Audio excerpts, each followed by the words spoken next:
So I collected a couple of union enemies for you because you want twin flame union and rather yesterday, you know, instead of tomorrow.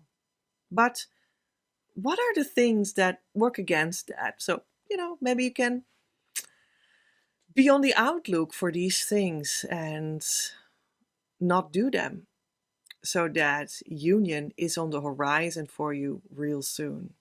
And the first is being arrogant. Oh my gosh. Yeah, that's quite something. And I was arrogant for certain. It is a state of mind or something you could say, I guess, that prevents you from learning new things. And often we need to learn in our process of going deeper into true twin flame inner work with the key tool and supported by the 9-point energy system and all the rest of the tools that I share in my work when you come closer and work with me.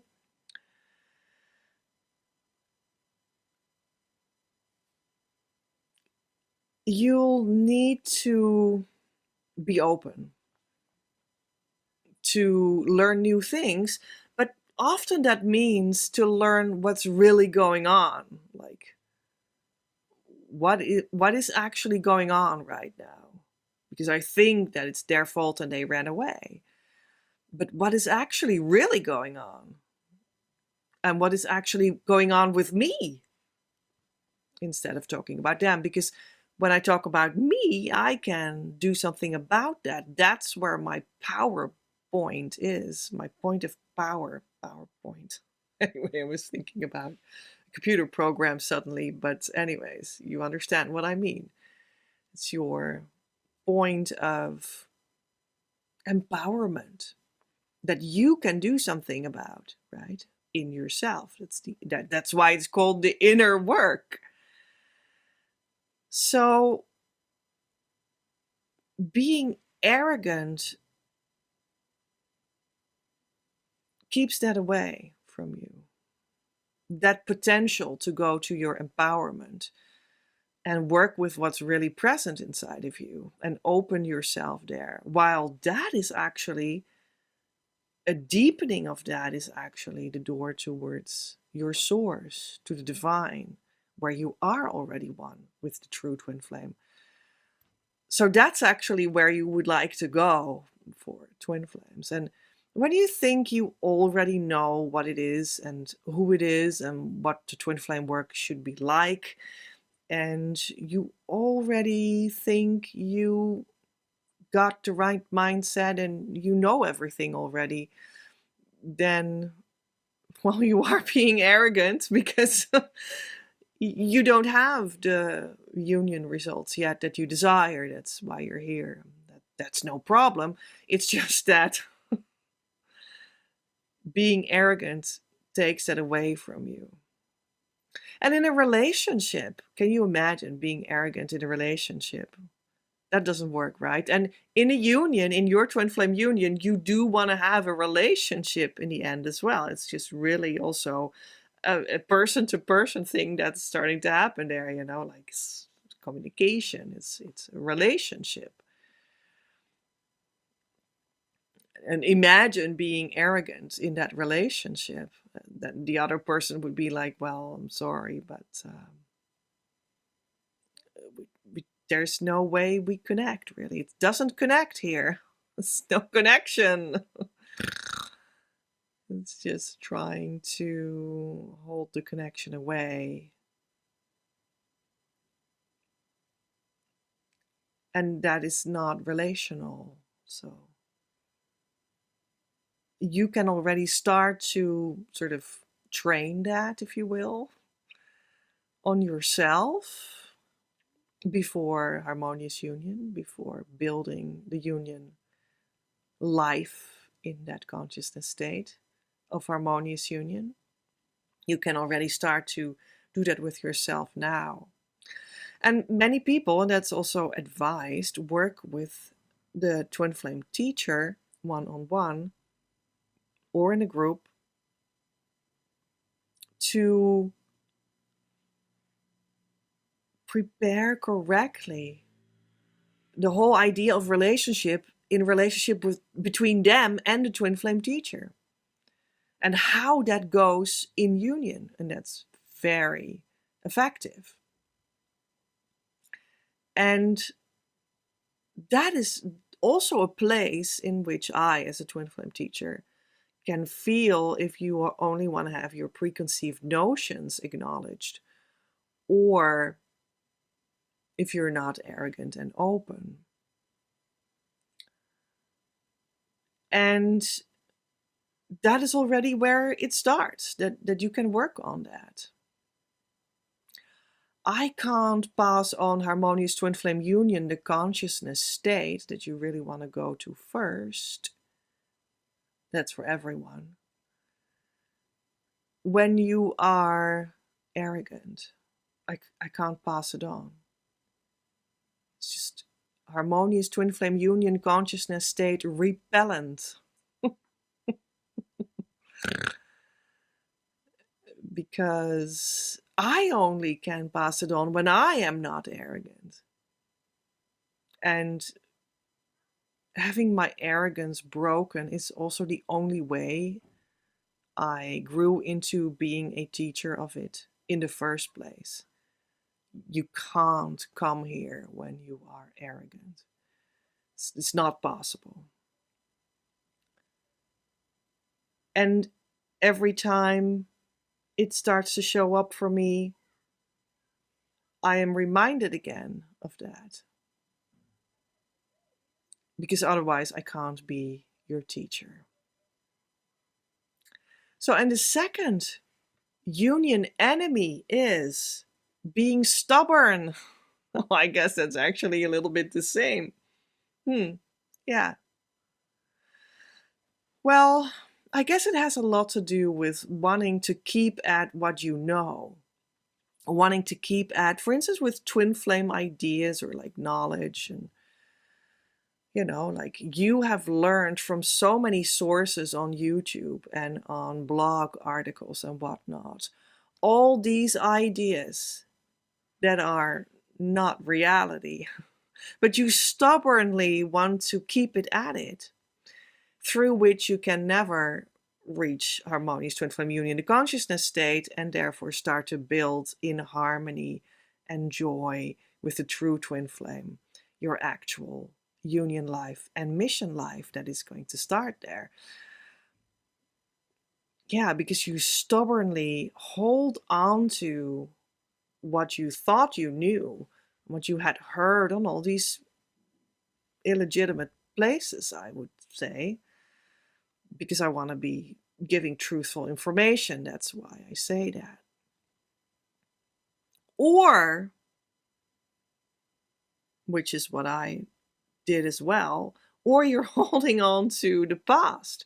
What about that? Stubbornly holding on to the past. Oh, that's what I did. Yeah, you want to keep your identity. You want to keep your sense of this is who I am in the world. You want to keep your old way of thinking. You want to keep your societal function. You want to keep your vision on family and the relationships with family that you already have. You want to keep them exactly the same, all of this. And you want to keep it at who you thought you were when you were young, when you were a child and growing up, or when you were growing into a form of maturity in your 20s. And you just want to keep at that. You want to keep at it because that's what gave you identity, a sense of belonging, a sense of, I know what I'm doing. And you don't want to give that up. You stubbornly hold on to all of these things. Well, I did that. Oh, I already said that. But the whole process in surrendering to Divine Mother in harmonious twin flame union, just it all slowly but surely just drifted away from me. Who I thought I was, who I thought I was when I was a child, when I was a 20-something person, what I thought was my work, what I thought was my relationship with money, what I thought was my relationship with my family, what I thought was my relationship with my twin flame even. That was wrong, you know.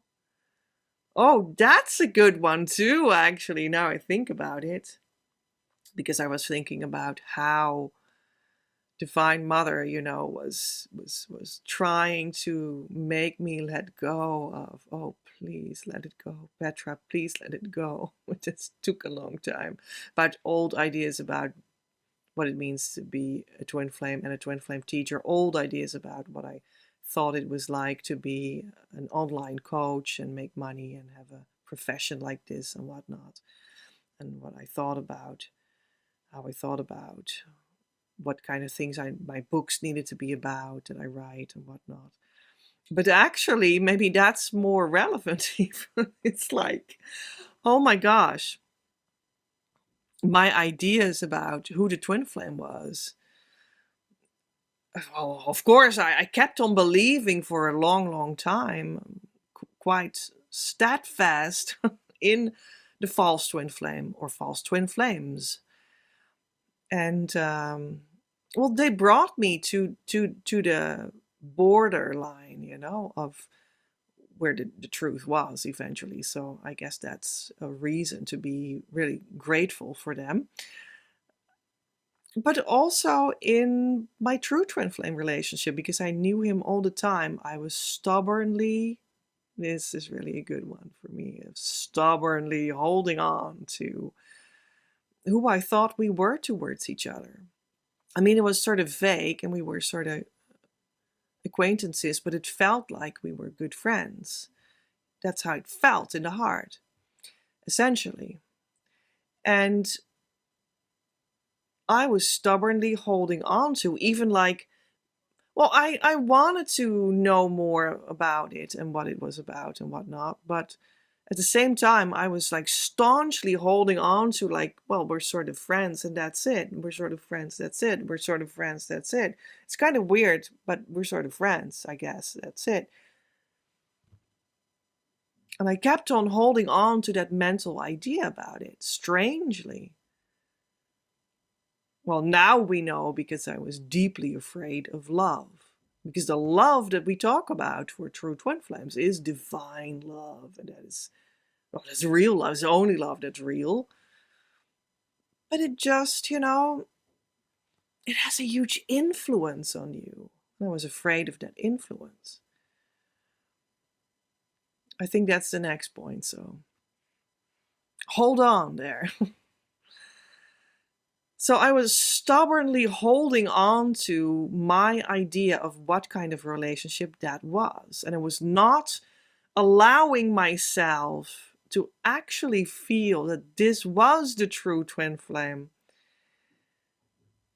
And have that be true, because I was so stubborn. So that needed a lot of healing. It was a union enemy, because when I broke through that, there it was. Immediately. I'm not kidding you. Immediately. Stubbornness broken through. I expressed my true feelings. That was not being acquaintances. Not at all. And there it was. Immediately. I'm not kidding you. Full union. So, yeah, union enemy number 2. But now we go to number 3. Let's see. Not wanting to change. Yeah, that's the problem. That's the problem, you see. That's a union enemy that was for me, because I was, oh, I told you, you know, afraid of the influence of true love, because it changes me.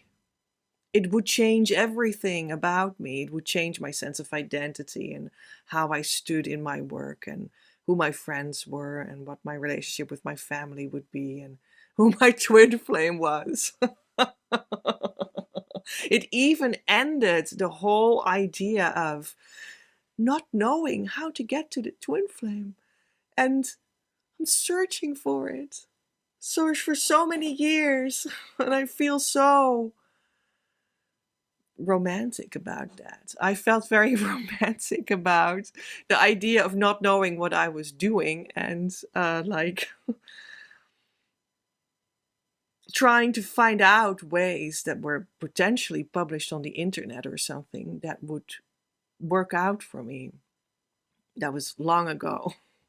And that had a real romantic feel to me, like a wrong sense of romance is what I had too, because divine romance doesn't work like that with the true twin flame. But I had a certain wrong sense of romanticism that went along with it, that I, yeah, even for a long time kept on sort of feeling somewhere swirling around me still after union. Can you imagine?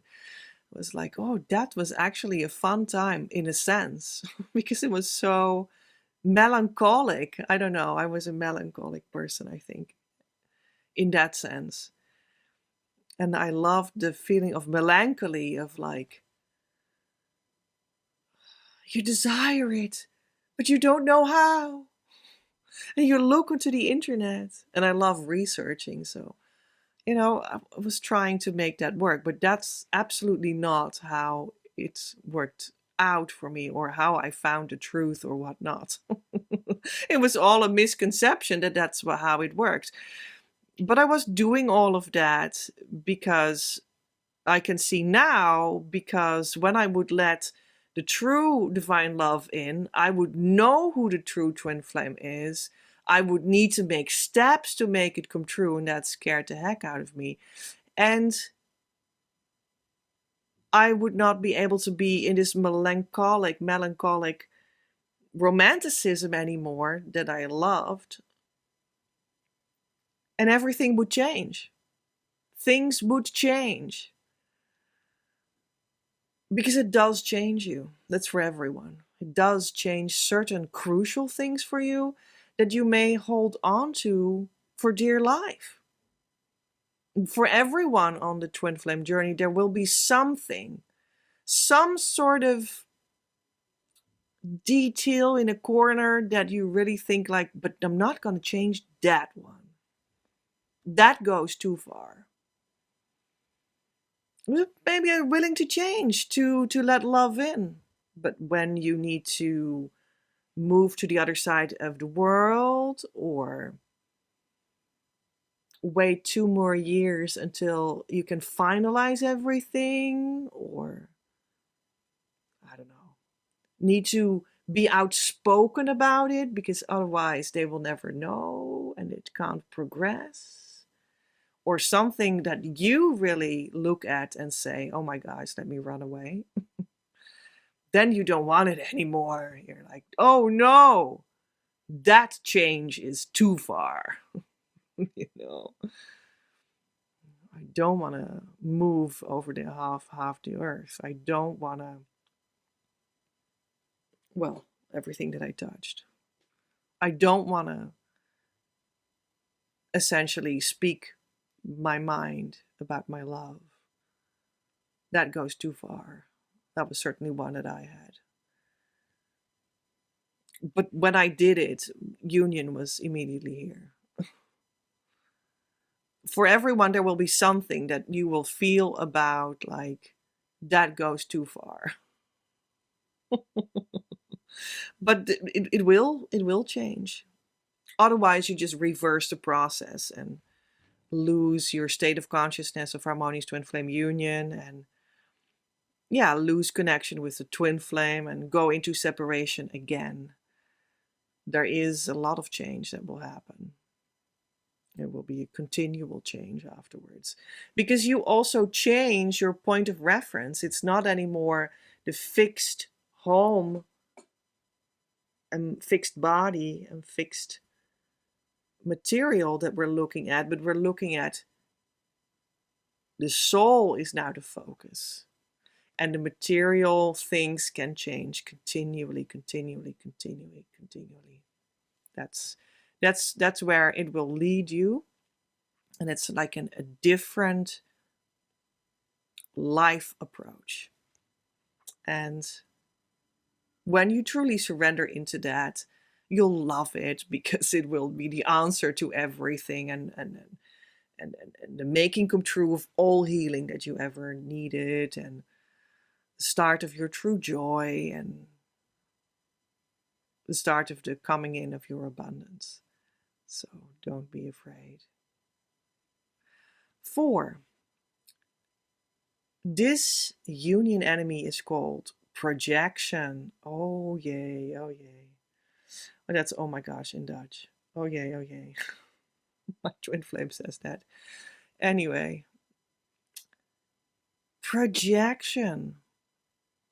Union enemy number 4. It's an important one. Well, it's really like a psychological term, actually, right? It's like when you are experiencing something bad and then you think that they did it, instead of, oh, I feel this emotional reaction and I can do my twin flame inner work with the 4 steps of the key tool and process this correctly and see it correctly and love myself correctly. And then I don't need to project it on someone else anymore, be it your twin flame or someone else in any situation, or me. That's what happens a lot too. When I start to work with people a little bit deeper, very quickly they have the awakening of their suppressed emotions, often suppressed trauma, suppressed anger, suppressed sadness, the awakening of false ideas about reality and about the twin flame union in specific.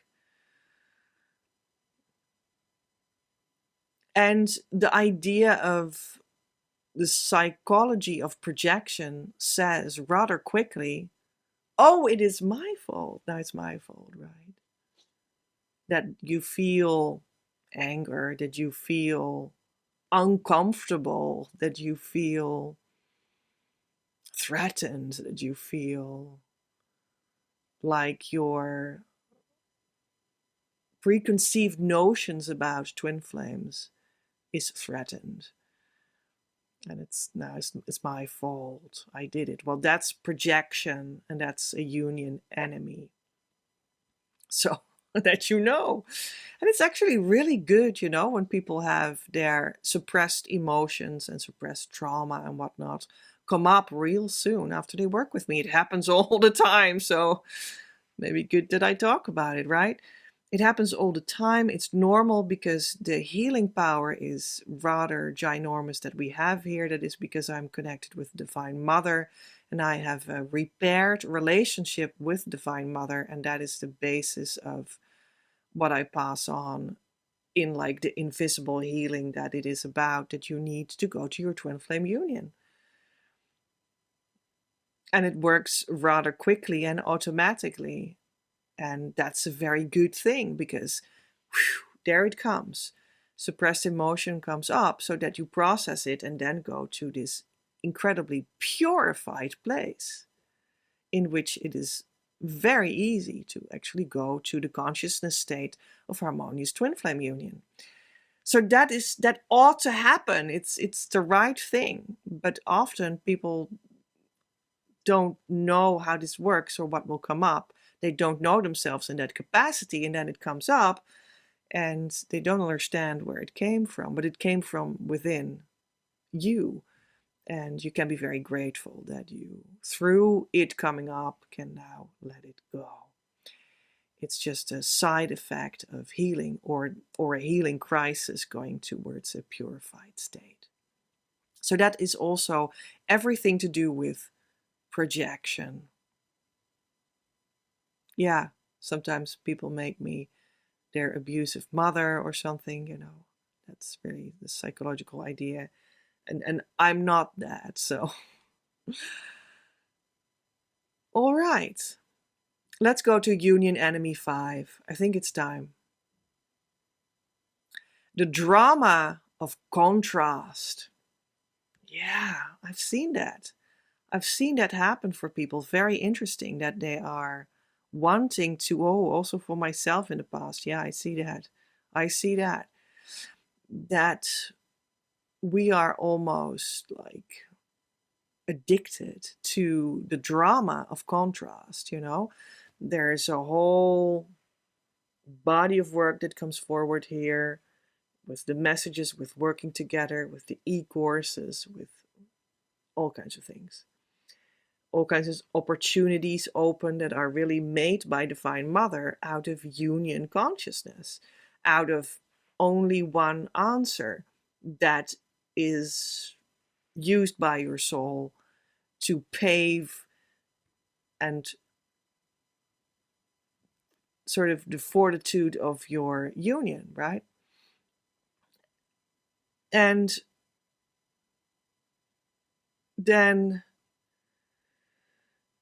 people are like, yeah, no, no, no, no, I'm not going to do options that are for union unfoldment, that are very smooth and just slide into it. You're in the flow. People are like, no, no. I'm addicted to the drama of contrast. I want to go out there, out in the world again, and create more contrast experiences that I will not like at a certain moment, because I still need that. I need more contrast to have more motivation to go to where the flow was already presented to me. That's what happens a lot. So it's a union enemy because you're not going the union flow that was presented to you. You were choosing to go back to the drama of the world where you were living beforehand, to create more motivation to eventually you sort of have to go to the union in flow option again. That is only one. Yeah. And we can sort of almost be addicted by that. Very interesting. Very interesting. Because it is true, you know, when you come into your harmonious twin flame union, it's like this whole new universe start to open up for you. It starts real small and then it starts to grow, and open up completely for you, like a flower that starts to open up. And first it's like this, and you're like, yeah, what is that? I don't know. But it starts to open up the more you give it attention and love and time and adoration and water in the case of a flower, right? And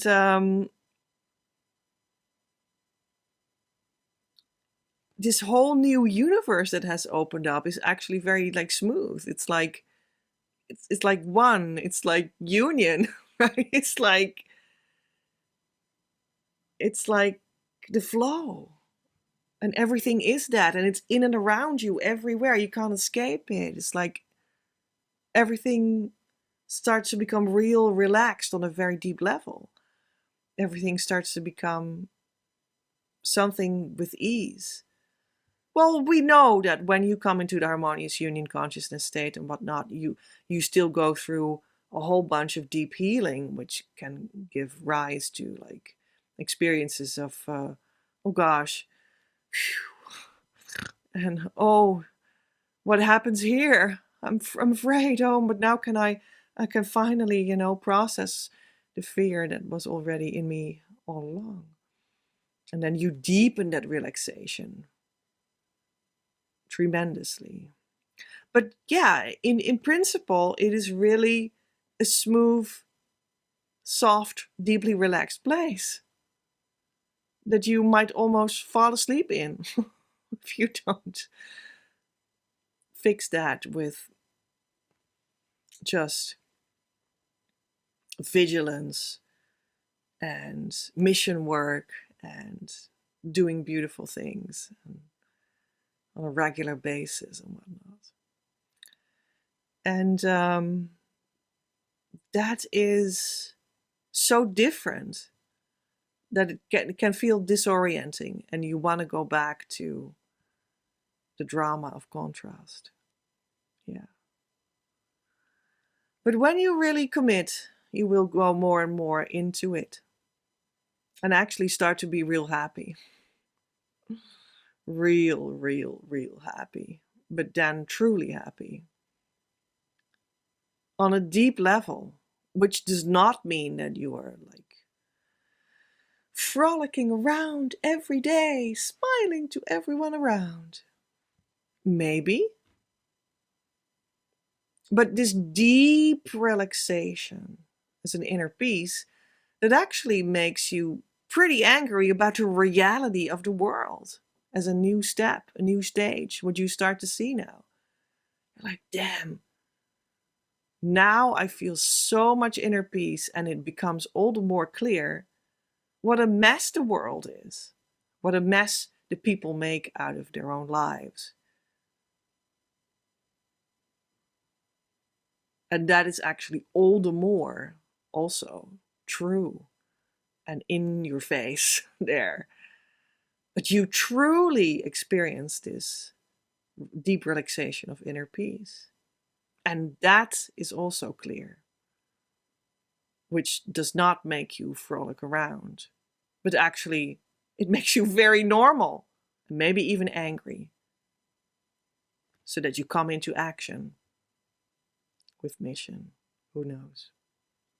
All right. I hope these union enemies will be resolved by you so that you can enjoy that deep peace. You're certainly worth it. Let's go there together. Love from Petra.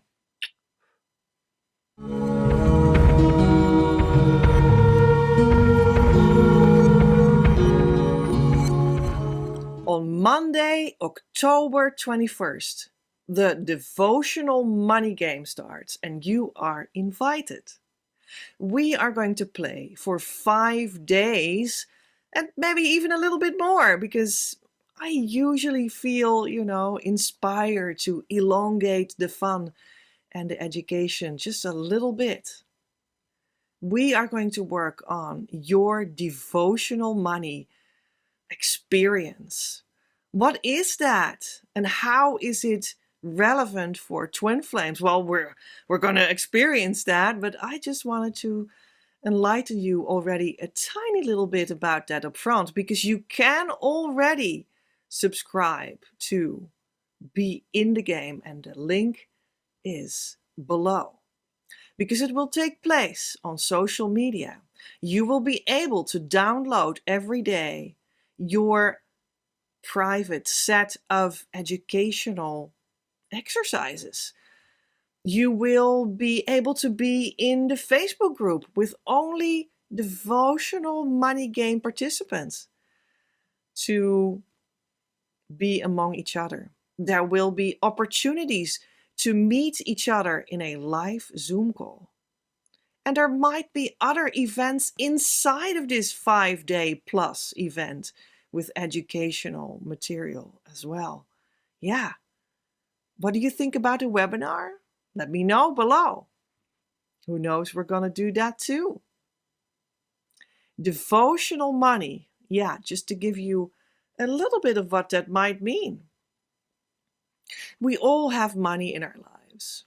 It's just a thing that makes our life concrete, and we buy the roof over our head with it, and we just buy wonderful food in the supermarket that we cook with a lot of love every day to nourish ourselves, and all of the things we do with money.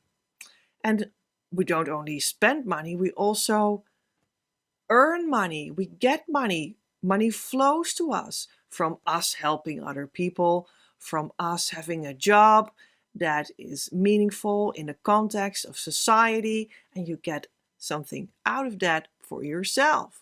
So money flows through your life, where you contribute and where you spend it on helpful things that support your being. Now, this flow makes you come alive. But there are two places where you can connect it, and you can choose. You can choose to connect it to your ego personality and society, societal structures, or you connect it to the divine itself, and it starts to become transformed into a flow of unconditional love, of divine inspiration, of source flow. And in that source flow, also union flow, because your union is in source. Now, your devotional money is, of course, geared towards, well, starting to understand the difference and choosing to be in source flow, because that's where your union flows. That's where your union is. That's where your energy of your union flows through your life, which contributes, of course, greatly towards making come true the content of your union, which is your true twin flame relationship.